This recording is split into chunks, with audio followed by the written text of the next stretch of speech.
இயேசு, நீயோ ஜெபம் பண்ணும் போது உன் அறை வீட்டிற்குள் பிரவேசித்து உன் கதவை பூட்டி அந்தரங்கத்திலிருக்கிற உன் பிதாவை நோக்கி ஜெபம் பண்ணு. மத்தேயு 6:6. எப்படி ஜெபிக்க வேண்டும்? ரோமர் 8:26 இன்படி ஆவியானவரும் நமது பலவீனங்களில் நமக்கு உதவி செய்கிறார். நாம் ஏற்றபடி வேண்டிக்கொள்ள வேண்டியதென்னதென்று அறியாமலிருக்கிறபடியால் நமக்காக வேண்டுதல் செய்கிறார். ரோமர் 8:34 இன்படி இயேசு கிறிஸ்து பிதாவின் வலது பாரிசத்தில் அமர்ந்து நமக்காக வேண்டுதல் செய்கிறார். 1 கொரிந்தியர் 3:16 இன்படி தேவனுடைய ஆவி நம்மில் வாசமாய் இருக்கிறார். மத்தேயு 28:20 இன்படி இயேசு கிறிஸ்து உலகத்தின் முடிவு பரியந்தம் சகல நாட்களிலும் நம்மோடு கூட இருக்கிறார்.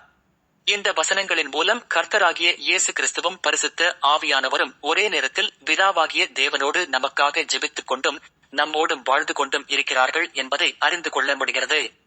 நம்மோடு வாழ்ந்து கொண்டு நம்முடைய எல்லா சூழ்நிலைகளையும் அறிந்தவர்கள், நமக்காக பிதாவாகிய தேவனிடம் ஜெபித்துக் கொண்டிருப்பவர்கள், நம்மோடு ஒருமனப்பட்டு இணைந்து ஜெபிக்க நாம் அழைத்தால் நம்மோடும் இணைந்து ஜெபிக்காமல் இருப்பார்களா? இன்று முதல் இவர்களையும் நம்மோடு இணைந்து ஜெபிக்க அழைப்போமா?